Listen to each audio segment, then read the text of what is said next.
नमस्कार। प्रांजल ज्ञान गंगा में आप सभी का स्वागत है। हम संक्षिप्त महाभारत का पाठ कर रहे हैं, जिसमें कि द्रोण पर्व चल रहा है। कल हमने कथा में भयभीत हुए जयद्रथ को द्रोण का आश्वासन तथा श्री कृष्ण और अर्जुन की बातचीत की कथा को पढ़ा था। आज हम श्री कृष्ण का आश्वासन, सुभद्रा का विलाप तथा दारुक से श्री कृष्ण का वार्तालाप। संजय कहते हैं, तदंतर अर्जुन ने श्री कृष्ण से कहा, भगवान अब आप सुभद्रा और उत्तरा को जाकर समझाइए, जैसे भी हो उनका शोक दूर कीजिए। तब श्री कृष्ण बहुत उदास होकर अर्जुन के शिविर में गए और पुत्र शोक से पीड़ित अपनी दुखी बहन को समझाने लगे। उन्होंने कहा, बहन तुम और बहू उत्तरा दोनों ही शोक ना करो।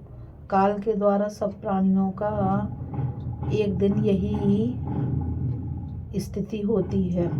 तुम्हारा पुत्र उच्च वंश में उत्पन्न धीर वीर और क्षत्रिय था। यह मृत्यु उसके योग्य ही हुई है, इसलिए शोक त्याग दो। देखो, बड़े बड़े संत पुरुष तपस्या, ब्रह्मचर्य, शास्त्र ज्ञान और सद्बुद्धि के द्वारा जिस गति को प्राप्त करना चाहते हैं, वही गति तुम्हारे पुत्र को भी मिली है। तुम वीर माता, वीर पत्नी, वीर कन्या तथा वीर की बहन हो कल्याणी। तुम्हारे पुत्र को बहुत उत्तम गति प्राप्त हुई है, तुम उसके लिए शोक ना करो। बालक की हत्या कराने वाला पापी जयद्रथ यदि अमरावती में जाकर छुपे तो भी अब अर्जुन के हाथ से उसको छुटकारा नहीं हो सकता।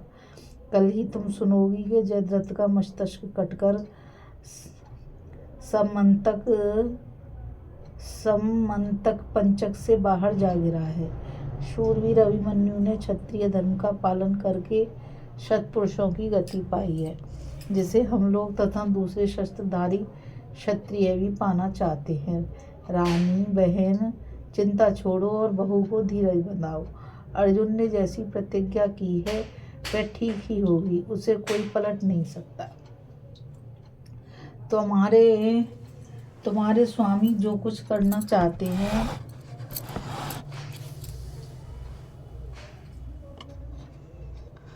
उसे कोई पलट नहीं सकता, वह निष्फल नहीं होता। यदि पुरुष, नाग, पिशाच, राक्षस, पक्षी और देवता और असुर भी युद्ध में जयद्रथ की सहायता करें तो भी वह कल जीवित नहीं रह सकता।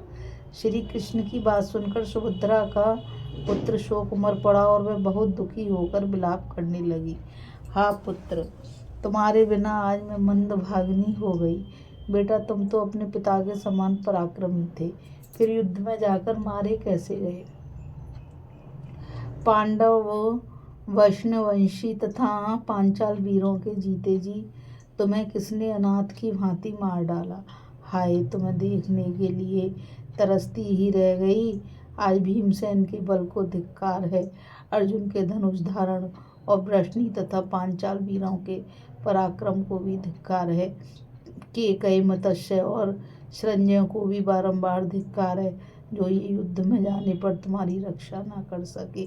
आज सारी पृथ्वी सूनी और श्रीहीन दिखाई देती है। बेटा, मेरी शोकाकुल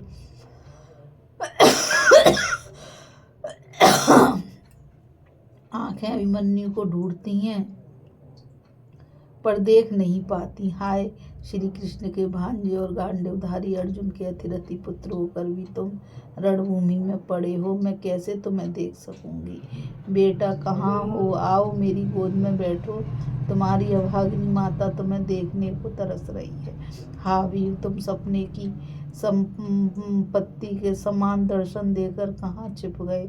अहो, यह मनुष्य जीवन पानी के बुलबुलों के समान है, कितना चंचल है। बेटा, तुम असमय में ही चले गए। तुम्हारी यह तरुणी पत्नी शोक में डूबी हुई है, इसे कैसे धीरज बनाऊंगी?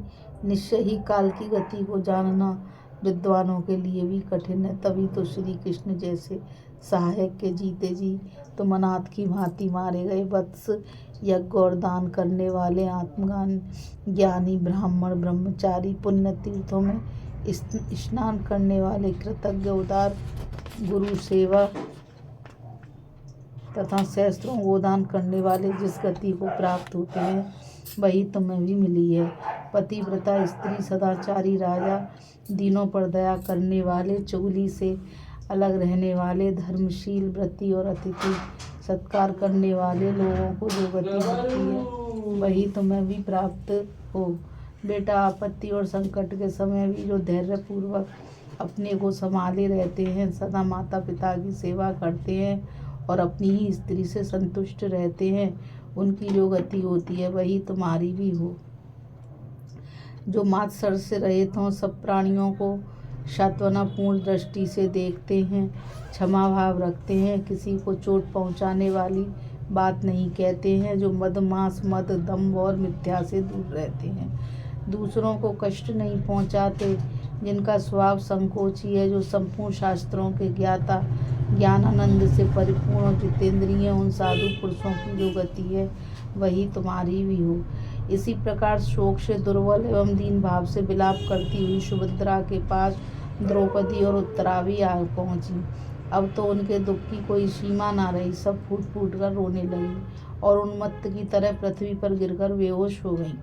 उनकी यह दशा देखकर भगवान श्री कृष्ण बहुत दुखी हुए और उन्हें होश में लाने की तरकीब करने लगे। उन्होंने जल छिड़क कर उन्हें सचेत किया और कहा, सुभद्रा, पुत्र के लिए शोक ना करो। द्रौपदी, तुम उत्तरा को धीरज बंधाओ। अभिमन्यु को बड़ी उत्तम गति प्राप्त हुई है। हम तो यह चाहते हैं कि हमारे वंश में जो श्रेष्ठ पुरुष हैं वे सब यशस्वी अभिमन्यु की ही गति प्राप्त करें। तुम्हारे महारथी पुत्र ने अकेले जो काम कर दिखाया है वही हम और हमारे सब सुहृदय भी करें।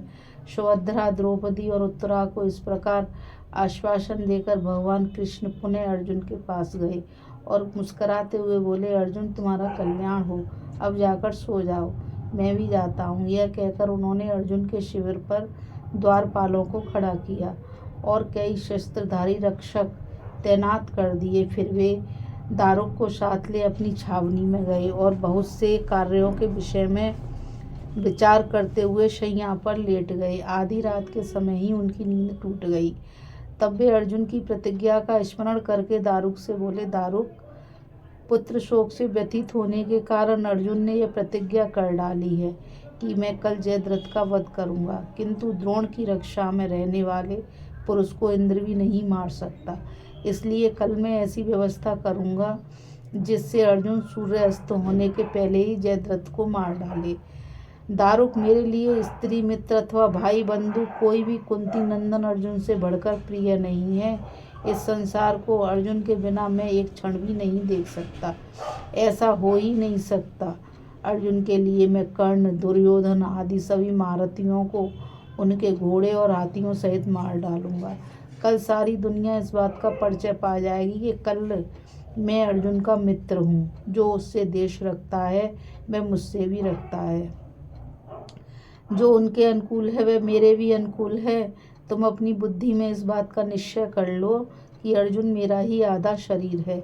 सवेरा होते ही मेरा रथ सजाकर तैयार कर देना, उसमें सुदर्शन चक्र, कौमोद की गदा, दिव्य शक्ति और शाग्र धनुष के साथ ही सभी आवश्यक सामग्री रख देना। घोड़े जोतकर प्रतीक्षा करना। जो ही मेरे 5 जन्य शंख की ध्वनि हो, बड़े वेग से मेरे पास रथ ले आना।